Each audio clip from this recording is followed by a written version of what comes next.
For 600 years, one empire sat at the exact center of the world, controlling 3 continents, the gates of Europe, and the holiest cities of Islam. Its armies terrified kings. Its capital was the greatest city on earth. And then it just vanished, replaced overnight by a single modern country. This is the entire history of the Ottoman Empire. Rise, peak, and collapse in 8 minutes. Our story starts around the year 1299 with a man named Osman. He ran a tiny frontier state in what is now Western Turkey, one of dozens of small Turkish principalities squeezed between the dying Byzantine Empire and the Mongol world.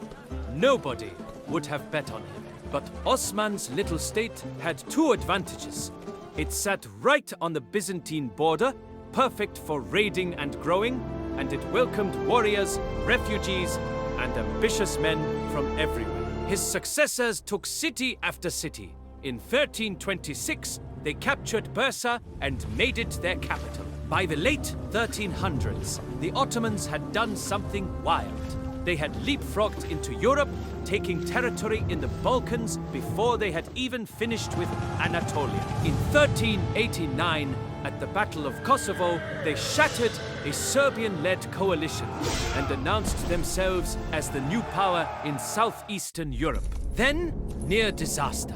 In 1402, the warlord Timur, also known as Tamerlane, crushed the Ottoman army at the Battle of Ankara and captured the Sultan, Bayezid I. The empire fractured into a civil war between Bayezid's sons that lasted about a decade.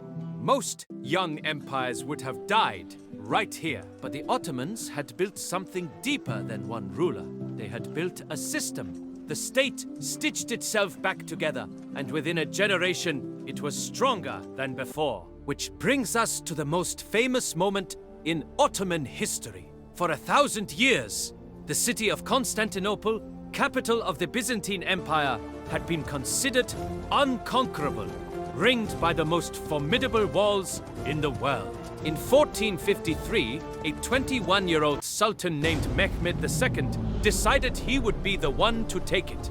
He brought enormous cannon to batter the ancient walls. When his fleet could not get past the harbor chain, he reportedly had ships dragged overland on greased logs to bypass it. After roughly 7 weeks, Constantinople fell. The Byzantine Empire, the last living piece of Rome, was gone.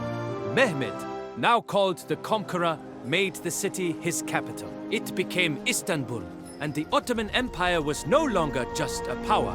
It was the power. The empire's peak came under one man, Suleiman, who ruled from 1520 to 1566, about 46 years. In Europe, they called him the Magnificent. At home, he was called the Lawgiver, because he reorganized the empire's legal system. Under Suleiman, the Ottomans stretched across 3 continents, from Hungary and the edge of Vienna in Europe, across the Middle East, including the holy cities of Mecca and Medina, and along North Africa.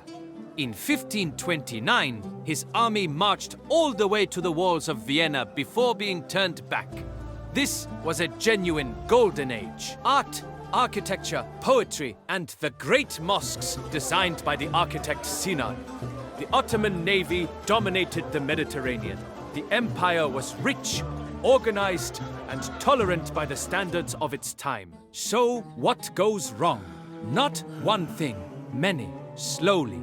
After Suleiman, the throne passed through weaker rulers, and real power drifted to court officials, the harem, and the army. The famous Janissary Corps, once an elite fighting force, gradually became a privileged political faction that resisted change. In 1571, a Christian alliance smashed the Ottoman fleet at the Battle of Lepanto, and in 1683, the Ottomans besieged Vienna a second time and lost catastrophically when a relief army, led in part by the Polish king John Sobieski, broke the siege. Historians often mark 1683 as the high water mark, the moment the tide turned for good. By the Treaty of Karlowitz in 1699, the empire gave up major European territory for the first time.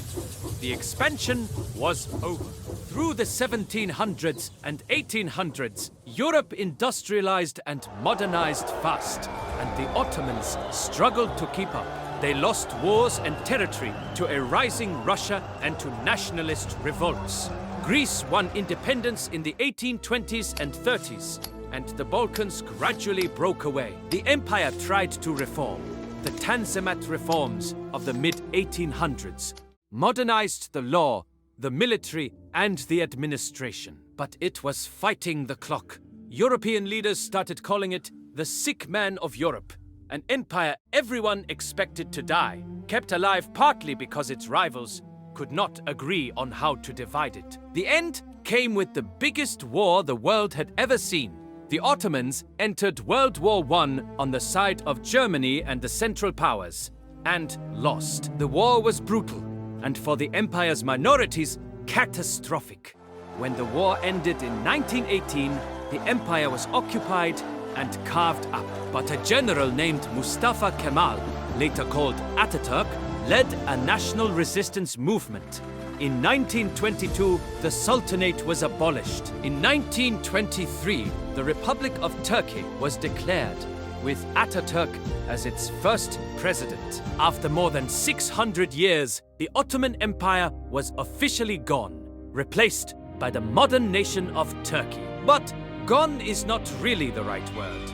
The borders of today's Middle East, the makeup of the Balkans, the food, the architecture, the tensions still in the headlines. So much of it traces straight back to decisions made by sultans centuries ago. The empire did not vanish. It became the modern world we argue about today. From a tiny frontier state to 3 continents to a single republic. That's 600 years in 8 minutes. If you want the story of how Constantinople's walls held for 1,000 years before Mehmed cracked them, that one's next. This is Backstory.